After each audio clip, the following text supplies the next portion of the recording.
police on the scene of a shooting at the Rosa Parks Transit Center. We're told one person was shot and taken to the hospital around 3 this afternoon.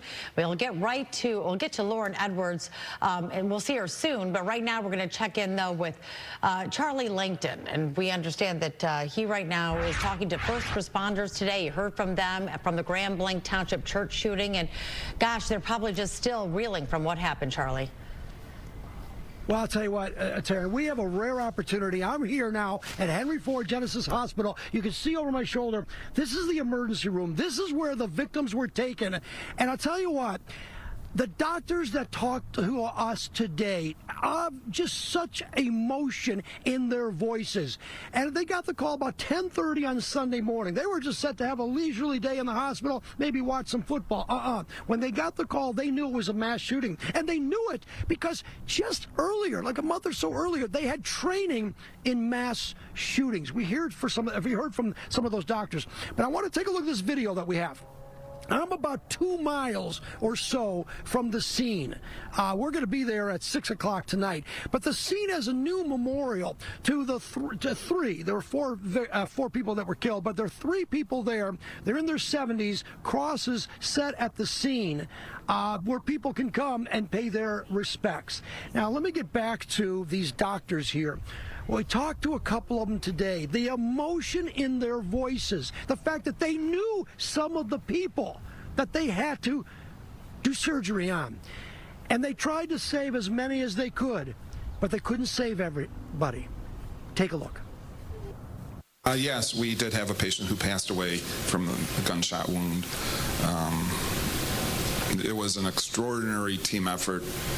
By far, just we did everything we could, and the injuries were too great.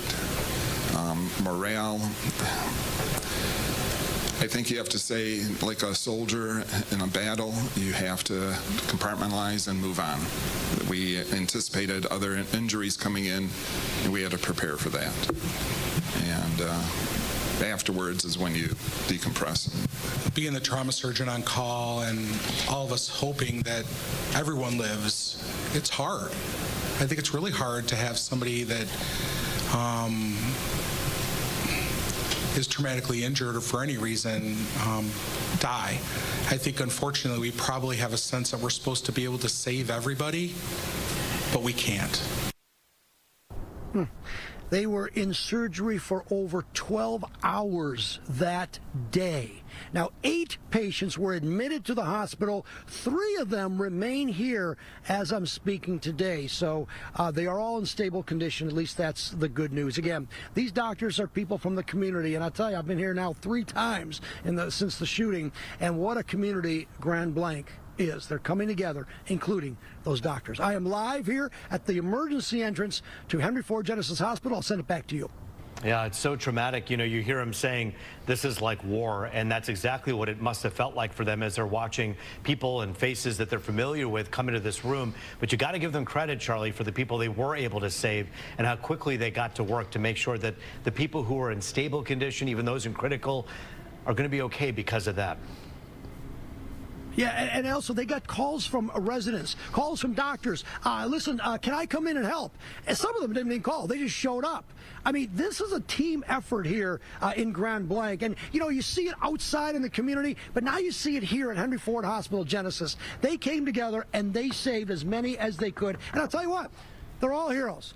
And it's really good to hear from those doctors. It was very, very moving today, I have to admit.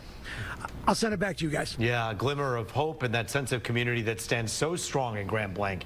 It is good to see. Charlie Langton for us live tonight. Thank you. Let's get back to that breaking news that we began this newscast with out of downtown Detroit. Police on the scene of a shooting at the Rosa Parks Transit Center. Fox News' Lauren Edwards joining us live now from the scene with the very latest. And what have you learned at this point, Lauren? Roop, Taryn, I can tell you right now the DPD is about to go live to my left, and let's listen in. I'm a commander of Detroit Police, 3rd Precinct. Hey, Commander, what happened out here today? Yes, this afternoon at about 2:30 p.m., there was an altercation here at the Rosa Parks Transit Center. This occurred over by Base 6. We had Detroit police officers stationed here at the Rosa Parks Transit Center, just on the other side of you. those officers observed an encounter, a fight ensue on the opposite end of the transit center. They immediately start responding over to this fight that was breaking out, and then shots were fired, numerous shots. The officers then immediately made that area, assessed what was going on, crowds start fleeing, and then we located one male suffering from a gunshot wound. Our officers then immediately rendered aid. Medics were dispatched to this area, and they conveyed the male to an area hospital for treatment. I will say that male is suffering from a non-life-threatening injury to his foot. From there, we had a large response of detectives and resources out here. We leverage our partnerships, the technology we have in the city of Detroit, and again, the partnerships downtown, leveraging all the video, and we started getting that information out, getting out descriptions, images of those involved. The officers proactively in this area then located groups, detained 2 individuals, and we've made an arrest now of one of the males involved in the shooting and is another accomplice involved as well. So right now, we believe the individuals that we have were involved in the shooting, did commit this act, and our detectives are doing their work now. They're canvassing, they're taking statements, and then from there, we'll be turning over our findings to the Wayne County Prosecutor's Office. Do we know what led up to this? Do we know what were they arguing or getting into a fight about? The video we've gone through so far, this act occurred very quickly. These 2 groups came together, almost immediately starting to fight. So it appears, based on what we've seen so far, they may have known each other. There might have been something that occurred before, but this wasn't something that was going on for a long period of time in the Rosa Parks Transit Center.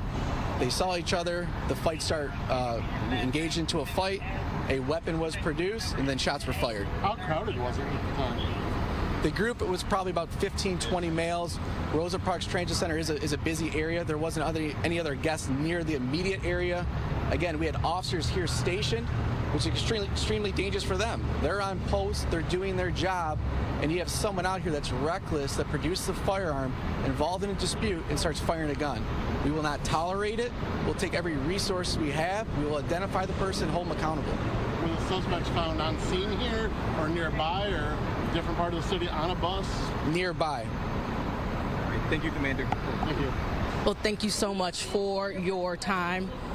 Do you think, just want to wrap up right now with DPD, they were just talking about what happened here, and again, 2:30 there was a fight that happened, an argument led to gunshots, led to someone getting shot in the leg, and immediately police who were on scene finding both of those individuals, the suspects who were involved in that, a victim taken to the hospital right now. That is all that we have, and so we're relaying all that information to you, but police still out here, I'm looking at them right now, and they are still investigating what happened earlier.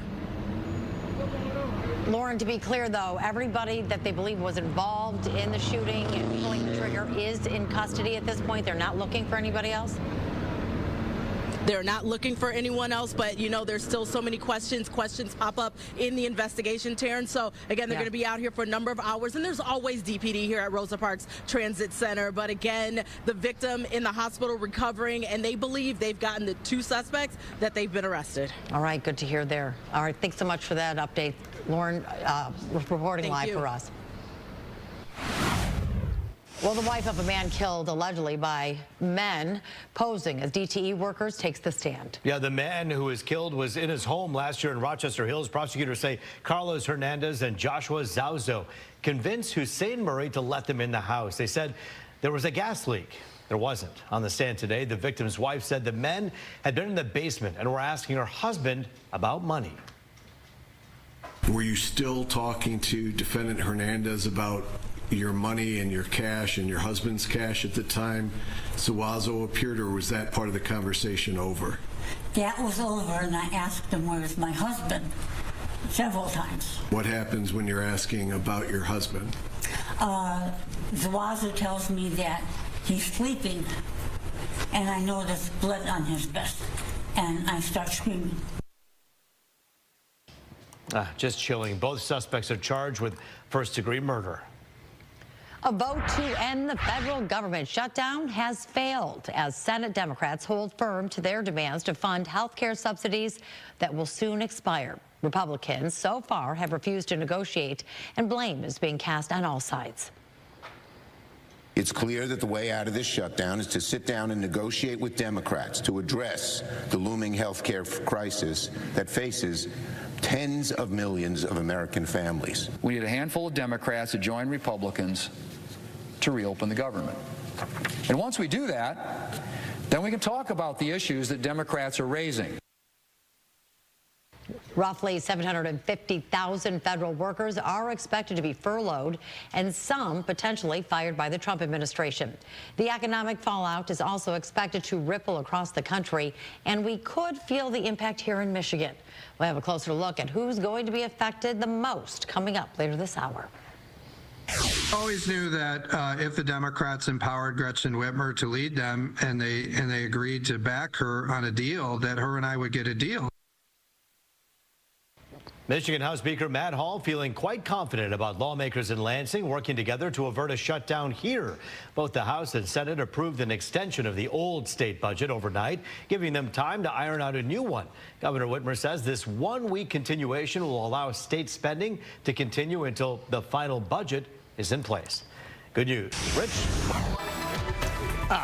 Another great one, Roop, that's for sure. These are live pictures along the Detroit River. You can see the Rinsen there on the horizon. Sure looks nice. Temperatures are down about 10 degrees right now from this time yesterday. We're going to get down to 52. That's the overnight low. This long, dry stretch continues. How about another sunny, warm weekend? Rain chances finally next Tuesday in Miller. Tigers in action down in Cleveland today. Yep, Rich, coming up after the break, Tigers with a chance to close out their three-game series with Cleveland. However, their September Demons returned as they had chance after chance after chance to put the Guardians away, but they came up empty. We'll recap the story and go live to Hammer at the ballpark coming up next.